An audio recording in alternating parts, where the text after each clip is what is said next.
নমস্কার। আপনাদের প্রত্যেকেরই কোনো না কোনো জায়গার দলিল আছে বা ছিল বা কোনো নতুন জমি হয়তো আপনারা কিনেছেন। সেক্ষেত্রে দেখা যাচ্ছে কি আপনাদের দলিলটি হয়তো কোনোভাবে নষ্ট হয়ে গেছে, হারিয়ে গেছে, ছিঁড়ে গেছে অথবা হয়তো কেউ কোনোভাবে আটকে রেখেছে, আপনাকে সেটা দেখাতে চাইছে না। তো এই অবস্থায় আপনি কিভাবে জানবেন যে আপনার নামে সম্পত্তিটা আছে কিনা বা যে দলিলটা আপনার হারিয়ে গেছে বা নষ্ট হয়ে গেছে সেটা যদি আপনি রেকর্ড করাতে চান, সেক্ষেত্রে আপনি সেই পুরনো দলিলটা বা নষ্ট হয়ে যাওয়া দলিলটা আপনারা কি করে বার করবেন? আজকের ভিডিওতে আমরা সেটাই দেখে নেব। প্রত্যেক দলিলেই দেখবেন ডিড নাম্বার, কবে রেজিস্ট্রেশন হয়েছে এরকম কিছু তথ্য লেখা থাকে।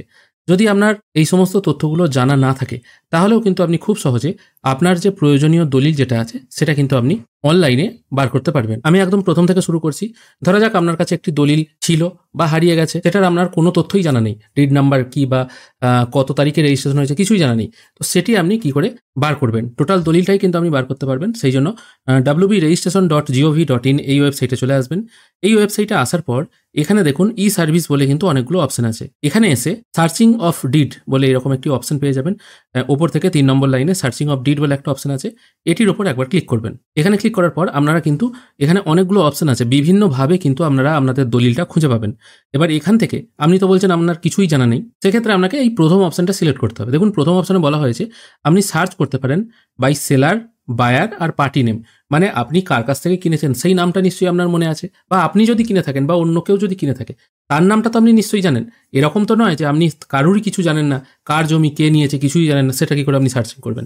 কিছু না কিছু তো আপনার মনে থাকবে। ধরুন আমি একটা জমি কিনেছি অমুক একজন ব্যক্তির কাছ থেকে, কার কাছ থেকে কিনেছি এইটুকু তো আমি জানি, আমার নামেও হয়েছে সেটুকু আমি জানি। এই জন্য আমি প্রথম অপশনটা ধরে এখানে সার্চ করবো, by seller, buyer and party name. এই অপশনটার উপর আমি একবার প্রথমে ক্লিক করলাম। এখানে ক্লিক করার পর এখানে আপনি নামটা পুট করে দেবেন। যে কোনো একজনের নাম হতে পারে, সেটা এখানে পুট করবেন। লাস্ট নেম ম্যান্ডেটারি নয়, সেটা না দিলেও চলবে। ফার্স্ট নেমটাও পুট করবেন, আর যদি লাস্ট নেম দিতে চান দিতে পারেন, মানে টাইটেলটা আর কি। সালটা আপনাকে দিতে হবে ঠিকঠাক। এবার সালটার ক্ষেত্রেও বলে দিই, হয়তো আপনার কোন সালে নিয়েছেন সেটাও মনে নেই।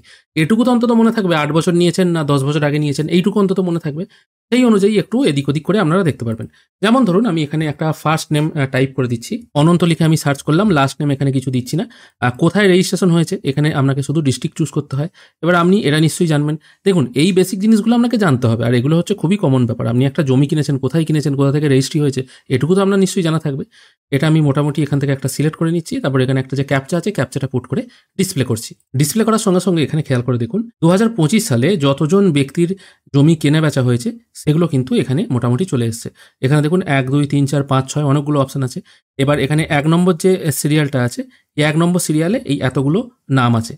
তারপর আবার যখন 2 নম্বর টিপবেন, এখানে 2 নম্বরে এসে এখানে কিন্তু আবার অন্য যে অনন্ত নাম দিয়ে যে সমস্ত নামগুলো আছে সেগুলো কিন্তু আপনি দেখতে পাবেন। এবার ধরা যাক আপনি 2025 সালটা আপনি খুঁজছেন না, আপনি তারও হয়তো আগের খুঁজছেন। সেক্ষেত্রে আপনি আজ থেকে 15 বছর আগে 2010 করে এখানে ক্যাপচাটা যেটা আছে সেটা চেঞ্জ করে ডিসপ্লে করবেন। দেখুন 2010 সালে কোন কোন ব্যক্তি ওই নামে জমি কেনাবেচা করেছিলেন সেগুলো শো হবে। এবার এখানে আপনি ফিল্টার করেও দিতে পারেন। যদি এখানে লাস্ট নেম, ধরুন আমি একটা লাস্ট নেম পুট করে দিচ্ছি দাস, 2010 সালে, এটা বীরভূমি রাখছি। আবার এখানে ক্যাপচাটা পুট করে দিচ্ছি। এক্ষেত্রে দেখবেন শুধুমাত্র অনন্ত দাস বলে ব্যক্তিরা যারা আছেন তাদেরই কিন্তু এখানে নামগুলো আসবে। মোটামুটি এইটুকু একটা ক্লিয়ার হয়ে গেল।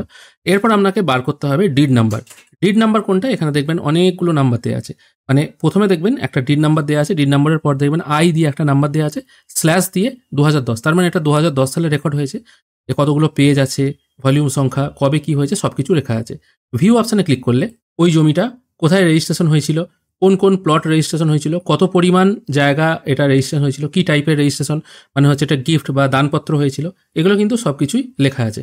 এবং এটা দেখুন gift in forever of family member, মানে তার ফ্যামিলিকে এটা দানপত্র করা হয়েছিল। যদি কেনা জমি হতো তাহলে সেল ডকুমেন্ট এরকম একটা কথা আসতো, মানে এটা বিকৃত জমি। প্লট নাম্বার এখানে চলে এসছে, পরিমাণ চলে এসছে। এবার আপনাকে বার করতে হবে দলিলটা। দলিল কি করে বার করবেন? ডিড নাম্বার ধরে কিন্তু দলিলটা বার করতে হয়। এবার ডিড নাম্বার কোথায় পাবেন? এখানে দেখুন ডিড নাম্বার লেখা আছে। তাহলে কি গোটাটাই ডিড নাম্বার? না, গোটাটা ডিড নাম্বার নয়। হেলাদারির আগের 5টা সংখ্যা হচ্ছে ডিড নাম্বার। এখানে দেখুন স্ল্যাশ দিয়ে 2010, তার মানে 2010 রেজিস্ট্রেশন হয়েছে। হেলাদারির আগের 5টা সংখ্যা কত? এইটা 05570, এটা হলো ডিড নাম্বার। এবার এই ডিড নাম্বারটা ধরেই কিন্তু আপনাকে দলিলটা ডাউনলোড করতে হবে। ডাউনলোড করার প্রসেসটা এবার আমি দেখিয়ে দেবো। এরপর আপনাকে ওপেন করে নিতে হবে ই ডিস্ট্রিক্ট পোর্টাল। এবার এই ডিস্ট্রিক্ট পোর্টালে আপনি যখন ফার্স্ট টাইম কাজ করবেন আপনাকে একটা ইউজার আইডি এবং পাসওয়ার্ড ক্রিয়েট করতে হবে। এবার এই ইউজার আইডি এবং পাসওয়ার্ড কী করে ক্রিয়েট করবেন সেই রিলেটেড ভিডিও আমার এই চ্যানেলে আছে। এইটাই হচ্ছে সেই ভিডিওর লিঙ্ক। সম্ভব হলে এটা একবার দেখে আইডি এবং পাসওয়ার্ড ক্রিয়েট করে নেবেন। একদম ইজি প্রসেস। এখানে আসার পর আপনাকে কি করতে হবে, এখানে এই 3 ডট অপশন আছে, এই অপশনের উপর একবার ক্লিক করতে হবে। এখানে ক্লিক করার পর এখানে যে সার্ভিস অপশন আছে এটির উপর একবার ক্লিক করবেন। অবশ্যই ই ডিস্ট্রিক্ট পোর্টাল আগে লগ ইন করে নিতে হবে। সার্চ সার্ভিস অপশনে আসার পর এখানে আপনাকে সার্চ করতে হবে DWD ডিড। ডিড সার্চ করলেই certified copy of registered did এরকম একটি অপশন ওপেন হয়ে যাবে। এটির উপর একবার ক্লিক করবেন। এরপর এখানে এলিজিবল ক্রাইটেরিয়া, ডকুমেন্টস রিকোয়ার্ড এরকম কিছু অপশন চলে আসবে। কোন ক্ষেত্রে কত টাকা চার্জ লাগবে সেটাও এখানে দেখাচ্ছে। এসব কিছু দেখার দরকার নেই, সরাসরি অ্যাকসেপ্ট অপশনে ক্লিক করবেন। এরপর এখানে একটা নিউ অ্যাপ্লিকেশন বলে অপশন চলে আসছে, এটা certified copy of registered did, এইটা ক্লিক করবেন। তারপর ডিজিটালি সাইন কপি, এটাই থাকবে। তারপর সেভ অ্যান্ড নেক্সট করবেন। এরপর এখান থেকে চুজ করে নিতে হবে ডিস্ট্রিক্ট নেম, মানে আপনার কোন অঞ্চলে বা কোন ডিস্ট্রিক্টে রেজিস্ট্রেশনটা হয়েছিল সেটা এখান থেকে আপনাকে চুজ করে নিতে হবে। তারপর ডিড নাম্বার যেটা আছে, শেষের 5টা সংখ্যা যেটা বললাম সেটা এখানে পুট করবেন। তারপর রেজিস্টার ইন বুক, এটা 1 থাকবে, এটা চেঞ্জ করতে পারবেন না। আর রেজিস্ট্রেশন অফিস যেটা আছে সেটাও আপনি ওখান থেকে পেয়ে যাবেন। যেমন এখানে খেয়াল করে দেখুন, রেজিস্ট্রেশন হয়েছিল ADSR রামপুরহাট, এটা হচ্ছে রেজিস্ট্রেশন অফিস। এটা যেমন অন্য অফিস, এটা যেমন অন্য অফিস, ঠিক আছে। এই অফিসগুলো আপনাকে এখান থেকে সঠিকটাই পুট করতে হবে। তারপর ইয়ার অফ রেজিস্ট্রেশন, কত সালে রেজিস্ট্রেশন হয়েছিল এটাও আপনি এখানে দেখে নিলেন। হেলাদারির পর যে সংখ্যাটা থাকবে সেটা হচ্ছে রেজিস্ট্রেশন সাল, এই সংখ্যাটা আপনাকে বসাতে হবে। তারপর সেভ অ্যান্ড নেক্সট করবেন। তারপর আপনার স্যালুটেশন সিলেক্ট করবেন, আপনার first name, middle name, last name put করে দেবেন। Phone number, email ID put করবেন। তারপর আপনার অ্যাড্রেস যেটা আছে সেটা এখানে পুট করে ভ্যালিডেট করবেন। অবশ্যই এখানে একটা কথা বলে রাখি, আপনি সবকিছু সঠিক ডিটেল দিলেই তবেই কিন্তু ভ্যালিডেটের পর প্রিভিউ অপশনটা আসবে। যদি ভুল কোনো ডাটা দেন তাহলে কিন্তু আপনি নেক্সট করতে পারবেন না। এরপর প্রিভিউ করবেন। প্রিভিউ করলে আপনি যেগুলো ফিল করলেন সেগুলো আপনার সামনে শো হবে। একবার ভালো করে মিলিয়ে নেবেন, যদি মনে হয় সবকিছু ঠিকঠাক আছে তাহলে পপ আপটি ক্লোজ করে দিয়ে সাবমিট করবেন। তারপর এরকম একটি পপ আপ চলে আসবে, টার্মস অ্যান্ড কন্ডিশন, এটা এগ্রি করে দেবেন। তারপর আপনাকে পেমেন্ট করতে হবে। কত টাকা পেমেন্ট করতে হবে সেটা এখানে লেখা আছে, 86 টাকা পেমেন্ট করতে হবে গ্রিপ পোর্টালের মাধ্যমে। এই জন্য গ্রিপের পাশে যে অপশনটা আছে এটার উপর একবার টিক মার্ক দিয়ে পে অপশনে ক্লিক করবেন। পে অপশনে ক্লিক করার পর এই টাইপের একটি অপশন ওপেন হয়ে যাবে। এখান থেকে আপনাকে পেমেন্ট করতে হবে।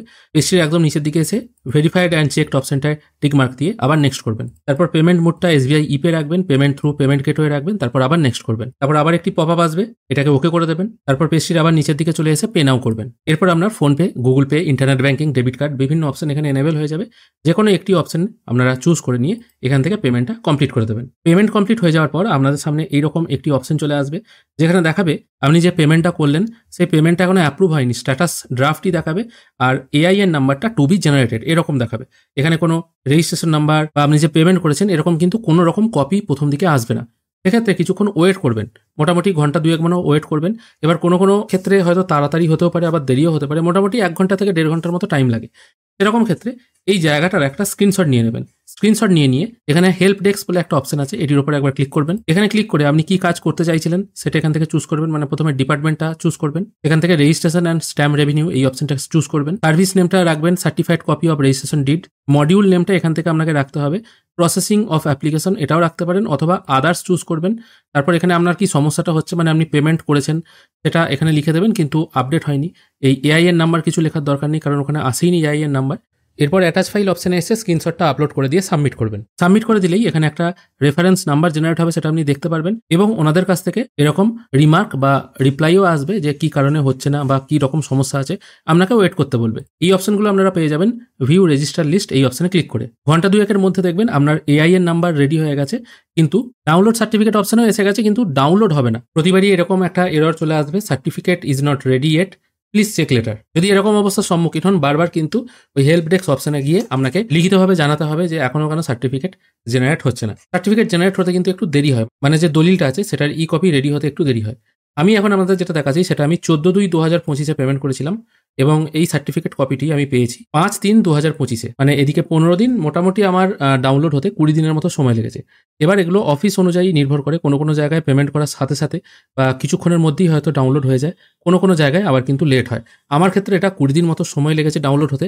তবে হ্যাঁ, পেমেন্ট যদি সাকসেসফুলি কেটে নেয় সেক্ষেত্রে আপনি কোনো না কোনো দিন কপি পাবেন, এটুকু অন্তত শিওর। তাড়াতাড়ি হয়তো না পেতে পারেন, সেক্ষেত্রে আপনার হয়তো একটু ডিলে হতে পারে। এখানে সবকিছু অ্যাপ্রুভ হয়ে যাওয়ার পর ডাউনলোড সার্টিফিকেট এই অপশনটায় ক্লিক করবেন, তাহলেই দেখতে পাবেন ডিড সার্টিফিকেট PDF এরকম একটি অপশন চলে এসেছে। এখানে ডাউনলোড বলে একটা অপশন দেখতে পাবেন, এটির উপর যখনই আপনি ক্লিক করবেন আপনাদের সামনে এই টাইপের যে দলিল সেটা কিন্তু ডাউনলোড হয়ে যাবে। এখানে দেখুন ডিড নাম্বার যেটা ছিল সেটাও লেখা আছে, সবকিছু কিন্তু লেখা আছে।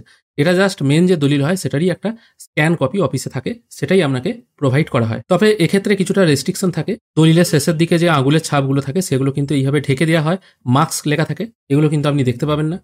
মানে কোনো রকম আঙুলের ছাপই কিন্তু আপনি এখানে দেখতে পাবেন না, এটাই জাস্ট একটু ঢাকা থাকে, বাদবাকি সবকিছুই কিন্তু ওপেন করা থাকে। আর এই কপিটিও কিন্তু সমান ভ্যালিড। এখানে যে আপনি ফিস পেমেন্ট করেছেন এটা কিন্তু এখানে শো হচ্ছে। এবং এটা ডিজিটালি সাইন কপি। এই কপিটি নিয়ে আপনি কিন্তু মোটামুটি আসল দলিলের মতো সব জায়গাতেই সব কাজ করতে পারবেন। এইভাবেই আপনারা খুব সহজে অনলাইনে ই ডিস্ট্রিক্ট পোর্টাল থেকে আপনার হারিয়ে যাওয়া দলিল, ছিঁড়ে যাওয়া দলিল, নষ্ট হয়ে যাওয়া দলিল, অথবা হয়তো আপনাকে কেউ কোনোভাবে দলিল দিচ্ছে না বা দেখাচ্ছে না, এই জিনিসগুলো কিন্তু আপনারা বার করতে পারবেন খুব সহজেই। আশা করি আপনাদের বোঝাতে পারলাম কি করে আপনারা এই কাজটি করবেন। আশা করি আজকের ভিডিও আপনাদের ভালো লেগেছে। যদি ভালো লেগে থাকে অবশ্যই একটি লাইক করবেন। ভিডিও দেখার জন্য অসংখ্য ধন্যবাদ। ভালো থাকবেন।